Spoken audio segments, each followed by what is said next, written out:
An overview of session 3, where we are moving into principled negotiation.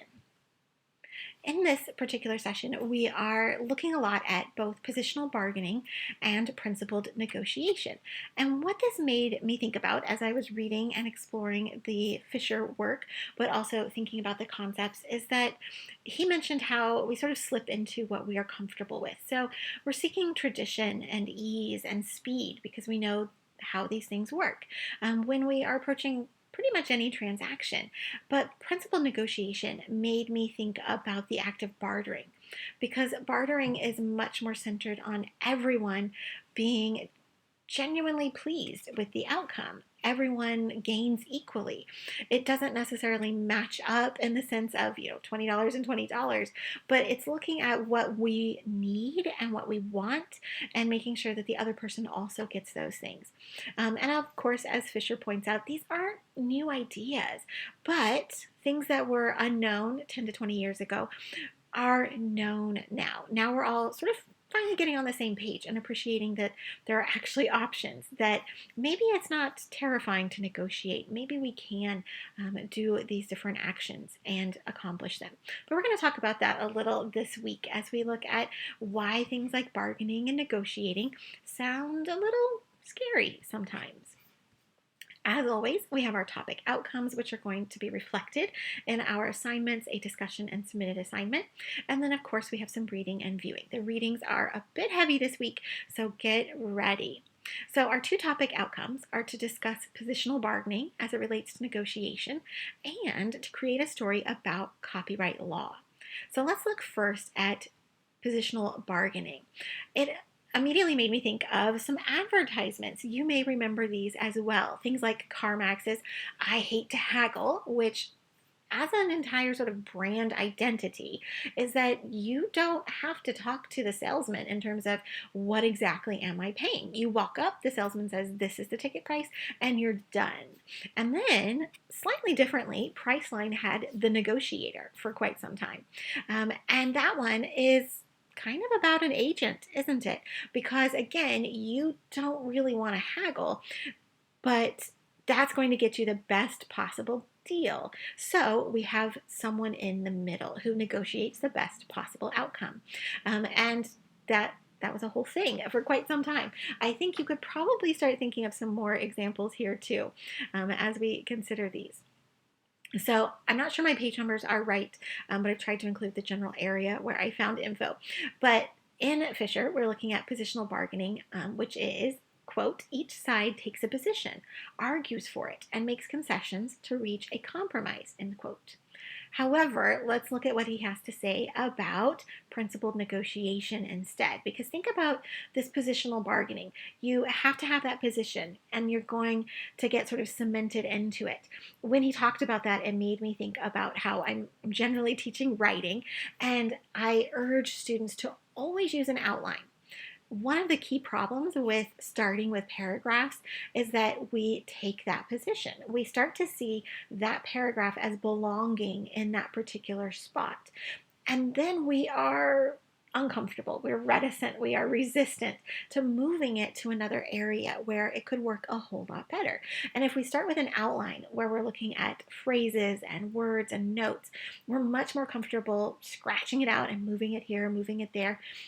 Once we have that paragraph in place, we start to say, well, that's where it is, that's where it goes.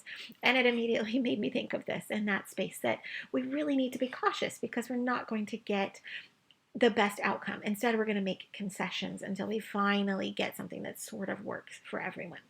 So now that principled negotiation. He talks about developing this as a group. They have all had incredible skills and talents in these areas. So they developed this at the Harvard Negotiation Project. But the method is, quote, to decide issues on their merits rather than through a haggling process focused on what each side says it will and won't do.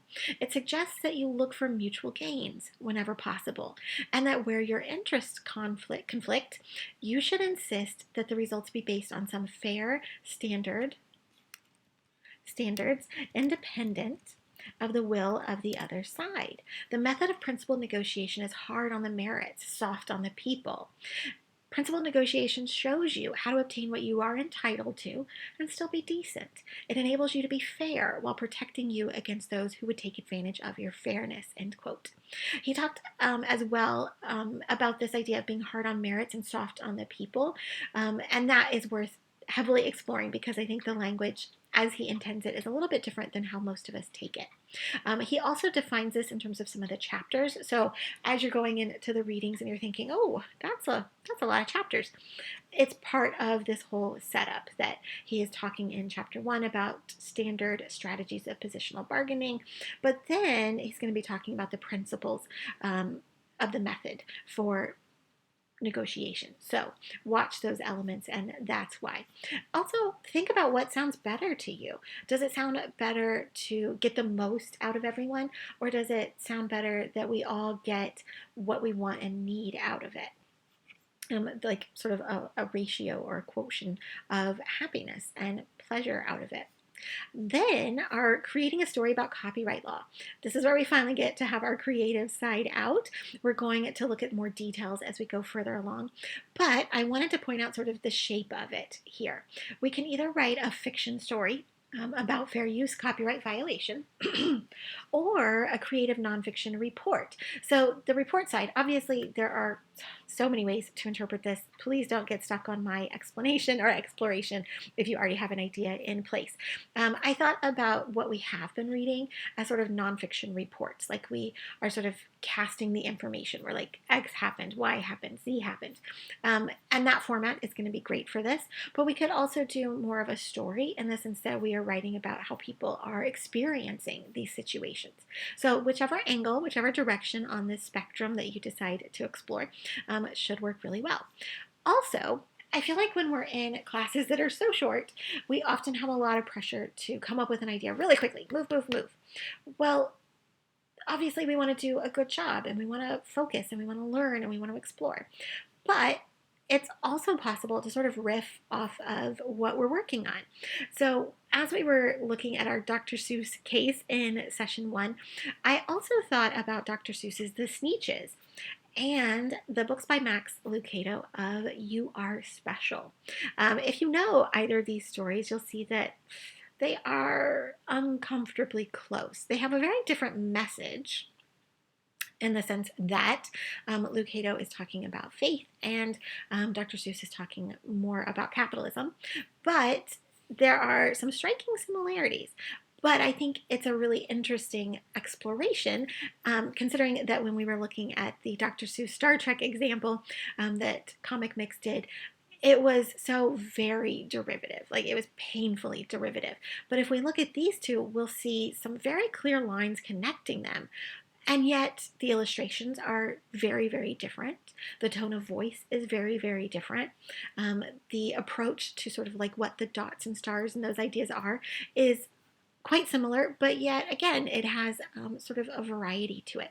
So it's an interesting sort of next step. So talk about these ideas. If you want to brainstorm, don't hesitate to reach out or post to the student lounge. These are all things to discuss and share and explore. But don't hesitate to riff off of what we're already looking at because you can add more nuance and explore more depth to see sort of where you want to go with that. In fact, we were looking at J.D. Salinger's letters for the other case for session 2, and there are lots of cases of letters and things that people have left. As I mentioned in that PowerPoint overview, there are several that I talk about there, but this also made me think about Flannery O'Connor and entire sections of her writing that are letters that she left for people or that diaries. And across the board, more of those are accessible. And that's a sort of a next step question. If Salinger's are not easily accessible, we would be changing the game by making them accessible. But if it's someone like Flannery O'Connor who is making them accessible over time, has made the estate and everything else has made them very accessible, what makes that so different? Like why do we have that space? Some questions to explore. Okay, so readings. As I said, it's a lot. These aren't as intense as the other chapters we've been looking at, but they are still a lot to read and explore. So make sure you have some time there. Our viewing is a shorter work than usual, and it's just one video, but Yuri is going to talk about some really exciting and interesting negotiations in his life as a negotiator. It has some very simple, straightforward examples that we can all process and that we've all been a part of situations like the simpler examples. However, he's also going to share some really intense things that most of us are probably not going to experience. So it's a lot of fun to see sort of the range of possibilities, which we've already sort of looked at, what sort of situation have you been in or will you be in versus the kind of some of the examples he's going to give us. So now let's look at the discussion and submitted assignment. As always, we're looking at aiming for Wednesday and aiming for Sunday. This week, we are still doing our Wednesday, Sunday idea. Next week, we're going to try to pull it up a little bit, so I want you to be aware of that, but also make sure you're just talking to me. If moving this to Tuesday is just not going to happen in your world, please don't hesitate to share that with me. So, positional bargaining. This is our discussion. First, we're going to tell about ourselves. We're going to tell on ourselves a story, an example of an experience that we've had. And then we're going to give some analysis to it. So, let's look at this idea. Tell the story of a time when you had to positionally bargain. Your experience could be professional. So, negotiating a raise or a promotion. It could be something like a flea market or that car purchase, or even how we negotiate with parents or spouses or children. My first example that I thought of that made me laugh with this one, with negotiating with a spouse, is that mine doesn't like to go to things, but I love to go to things. And so there's always a negotiation of like, how long will he stay? How much can he handle? And I'm always cognizant of sort of when his limit is reached. I am an extrovert. He is an introvert. Those two struggle at times. And so it immediately made me chuckle. But also, if you've ever spent a day with a toddler, you have negotiated. You have worked through sort of what's happening with a person. And remember, we're looking at positional bargaining, but we're also starting to take some steps where we're thinking, maybe principled negotiation is better because we're looking for not a position that we're defending, you're going to eat your dinner, but what's happening? Like, what does each person need and want, and how can there be satisfaction? Obviously, that's a very basic example. So here are questions once we give our example. What did you learn from that experience? Were you successful? Which is a whole nother question. Like, what does that mean? Was your measure of success specific to any certain factors? If you weren't successful, how could you have done that negotiation differently? After you've done this, shared your experience, and told us about your success, share what lingering apprehensions or considerations you have going into negotiations and positional bargaining in your writing career. How do you think those negotiations will compare to your previous experience that you've shared with everyone? Which I think is so incredibly important. I remember so much of my life struggling with the idea of like bartering and all of that, that I just, whatever the price was, that's what we were going to go with. And my dad loves to haggle, and we did a lot of flea markets when I was a kid. That was a fun, entertaining weekend. And I struggled so much with that because I thought, well, like, A, I just don't want to have that conversation, and B, I want to give the money or not give the money and be done. But as I've grown up and grown older, I hit my stride in my 20s and found that I really do enjoy haggling when the person wants to haggle. Obviously, you should check that out before you start haggling with someone. But it's a really interesting experience to have that conversation and to create that deal that makes both of you smile in the end. Also, you'll find that I generally am pointing out that, we aren't going to become entertainment lawyers when we're done. But we're going to know things. We're going to know about language. We're going to know about interactions. We're going to be able to assess situations much more clearly than we did before. And when you start to think about those things, when you start to have that language, you'll start to notice it everywhere. So I like to have, movies on and things like that when I'm working away, just quietly in the background. And this made me laugh so hard today when I saw Love on Safari with Lacey Chabert, and she had this whole negotiating scene. But I'll show you the scene in a minute. Is it positional bargaining or is it principled negotiation? She is left a wildlife reserve, and she's got to decide if she's keeping it or selling it. And there's, of course, the shark-like hotelier who is the only deal in town. What is she going to do? Is she going to take his offer? But these things are what we're going to start to see. We're going to start to recognize them all around us. It doesn't have to be, bargaining over sponges at a flea market. It can be in a movie that we see or hearing people have a conversation. We're going to start to see and experience these things. So let's see if there's some things you can pick out from this scene. It's less than 2 minutes. Oops.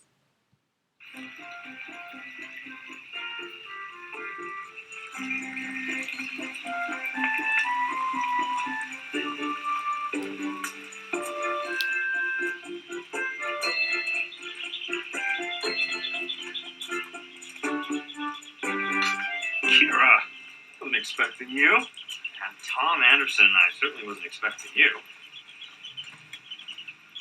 How you doing, Artie? Oh, it depends on what the two of you doing here. You ganging up on me? No, it's nothing like that. Kira's got a proposal she'd like you to hear. Please, join me.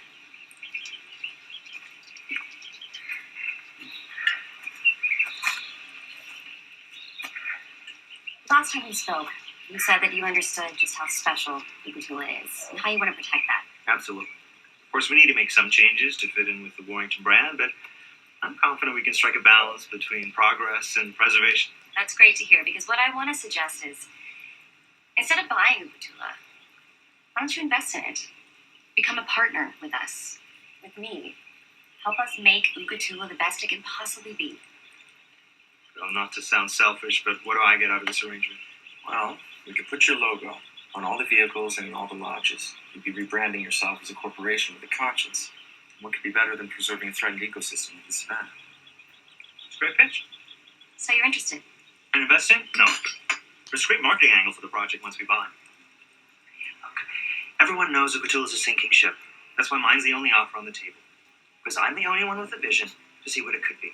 So, I'm giving you 2 days, till noon Saturday. Be here to sign the contract, or my offer is withdrawn. Okay, so what are some things that you notice about this situation that create a very clean dynamic of not principled negotiation, right? It is positional bargaining. Because they enter into his space, they come in with a very clear position. They have to find a compromise that both can handle. And of course, that doesn't happen here. And he has all the cards on the table. So lots of interesting elements are here. This isn't necessarily for this week completely, but for session 4 as well. But watch for these kinds of things. They're going to show up in unexpected places. Finally, we're going to do our creative story. Remember, we looked at the beginning here of the fictional or non-fictional report side. Here are the further specifications. At least 2 major concepts or specific items of the law as covered in course material. So we want to look at something like the nature or the purpose, perhaps the finances, those particular elements that we were looking at when we're looking at the Fair Use Balancing Act and things like that. Like what could someone have crossed or not crossed. The story should be about 1,500 to 2,000 words. Make sure you're looking at my video on word count and page count. Remember that it's about the concept. We want to fully cover content. For some of us, that's going to be a little more or a little less. But at the same time, we're also saying the reason there's a range or a number is that we want X amount of time spent on it. When we say 500 words, we want an afternoon. When we say 5,000 words, we want, a couple of weeks or a month. So when we're looking at these kinds of sort of spaces, remember to think about your time and use it well and wisely. Your piece could take any shape or form, any angle, approach, or stance that you'd like to explore on this. These 2 cases could be part of it. So the idea of riffing off of those cases as explored earlier, both of those could completely work. And here are more ideas. Remember, play with this. See what sounds fun to you. So it could be a courtroom drama, a fictional author's memoir, writing up a news article or report. It could be a blog entry, an opinion piece. There are so many ideas. Don't hesitate to reach out and brainstorm or get support if you need it. And of course, the cool part is that this assignment doesn't require APA formatting, but try to remember the basics like double spacing. That sounds really silly, but when I'm reading like multiple courses and I need my double spacing for these eyes. So I hope you have some fun as you explore this particular week. I think it is fun. And I will see you out there.